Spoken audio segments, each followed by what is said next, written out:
Di dapil saya Pak Menteri, ini ada foto saya, jangan lihat foto saya, ini ada di sebelah saya Pak. Ini anak yang ada di Jakarta Barat Pak Menteri. Beliau ini punya, saya sebut penyakit cerebral palsy kalau saya tidak salah itu. Ini terkait lumpuh otak, gitu kan, saraf, otot dan lain sebagainya Pak.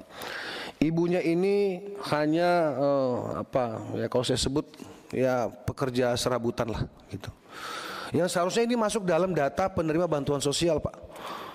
Saya tidak paham apakah ini masuk dalam PKH, apakah bantuan beras, apakah bantuan pangan non tunai atau BLT dan lain sebagainya. Tapi intinya satu pun bantuan dia tidak dapat gitu. Ini tidak saya Pak Menteri. Nah tadi saya menguatkan yang Pak Husni sampaikan tadi. Mudah-mudahan Pak Husni nggak nunjukin foto, karena kalau Pak Husni nunjukin foto bahan saya habis Pak. Gitu. Nah kebetulan kami bawa gambarnya Pak. Nah itu satu Pak, misalnya ini kasihan Pak, ini jalannya ngerangkak Pak Menteri. Saya nangis waktu lihat ini Pak Wamen. Saya nangis Pak. Anak ini semangat Pak, pengen sembuh. Dia bukan butuh kursi roda Pak, butuh penyangga kaki itu loh Pak untuk berdiri, karena dia sekarang sedang mengikuti treatment fisioterapi Pak Menteri. Kasihan Pak, kami hanya bantu seadanya Pak. Gitu. Jadi kalau tadi disampaikan Pak Husni itu benar sekali. Jadi DTKS, data-data yang disampaikan ini, mohon maaf kami bingung. Ini yang bermain, yang menginput, ya, oknum. Karena kita tidak bisa bilang ini kesalahan murni kita generalisir ke Kementerian Sosial Pak. Ini karena melibatkan ada RT, ada RW, ada kelurahan, kecamatan. Mungkin kalau di desa ya perangkat desa gitu. Ini saya tahu pimpinan ini Pak Menteri ini orang yang sangat jiwa sosialnya tinggi sekali Pak. Paham saya, beliau ini dekat dengan rakyat Pak. Dekat dengan rakyat. Tolong teman-teman jangan curiga dulu, ini program belum ada ini. Ini karena memang saya kenal beliau aja Pak. 15 tahun Pak Maman, 15 tahun dengan beliau ini.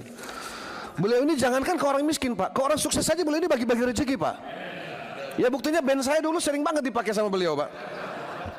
Jadi itu tadi, artinya ini sebagai gambaran Pak Menteri, izin 1 menit seperti ini Pak. Dia harusnya menerima dia punya kartu lansia Pak. Tapi tiba-tiba kartunya dibukukan Pak Menteri. Iki ono apa iki? Masalahnya. Nanti kita cek. Ini saya bisa antar Pak Menteri langsung ke rumahnya Pak. Iya. Tapi nanti aja 2028 Pak. Loh enggak, maksudnya jangan sampai kita juga dianggap sebagai oknum Pak Maman. Kita ini enggak berani masukin data palsu gitu loh. Cukup cinta yang palsu. Iki loh Pak, izin Pak. Ini saya hanya bawa beberapa aja Pak. Ini anak 11 tahun Pak, tapi dari usia 1 tahun nggak bisa jalan Pak. Terlihat sekilas ini normal Pak. Ini juga nangis-nangis Pak, gitu loh. Ini ada foto yang sebenarnya saya gendong tapi kok nggak dikirim ke saya. Nah yang terakhir Pak, ini tadi disampaikan Pak Husni. Rumah ini Pak, cara ngukur ini pimpinan, ngukur orang sejahtera apa enggak, ini dari lampunya Pak. Ini lampunya terang betul Pak. Tapi ini nerima terus Pak. Bahkan double-double Pak Menteri. Bisa diantar juga deh. DKI ngasih, kita ngasih. Hampir semua ini Pak. Tapi saya mau tutup namanya, saya enggak enak. Nanti disangka. Tapi nanti saya laporkan ke Pak Menteri lah kira-kira, atau misalnya direktur yang terkait lah. Nah artinya Pak, ini terakhir Pak. Ini Pak, coba lihat pimpinan rumahnya Pak. Apalagi yang terbaru yang viral ini Pak, yang 13 orang satu rumah itu Pak. Itu kebetulan di Jakarta kan Pak. Coba di mana? Di mana kita ini Pak? Kita punya hati ini Pak. Kita bicara hari ini data terpadu. Data yang mana? Datanya siapa? Ini loh di depan mata kita nih loh Pak. Tadi Pak Menteri bicara tentang anak jalanan. Mohon maaf, Jakarta ini di jalan masih banyak. Itu harus kemana anak-anak itu gitu. Ada yang penjual bunga pimpinan, ya kan, jual tisu, malah kadang-kadang masak.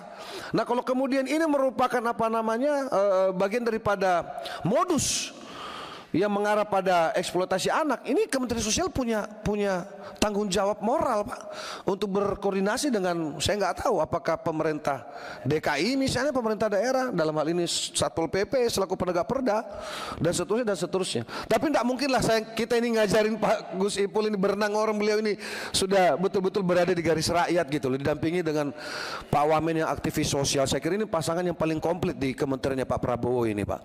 Ditunjang lagi dengan kerja-kerja kepada para sekjen dan dirjen dan turunannya, mudah-mudahan Kementerian Sosial ke depan semakin kuat gitu.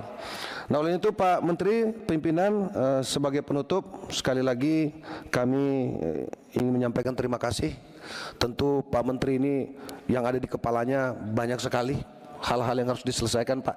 Pada prinsipnya kami dari Partai Amanat Nasional siap berkolaborasi, Gusmen, seperti yang dulu saya selalu siap Pak. Ya. Dan saya kira secara umum Komisi 8 juga siap bersinergi dengan Kementerian Sosial untuk membantu kerja-kerja ini supaya lebih baik. Saya kira itu saja, terima kasih banyak pimpinan.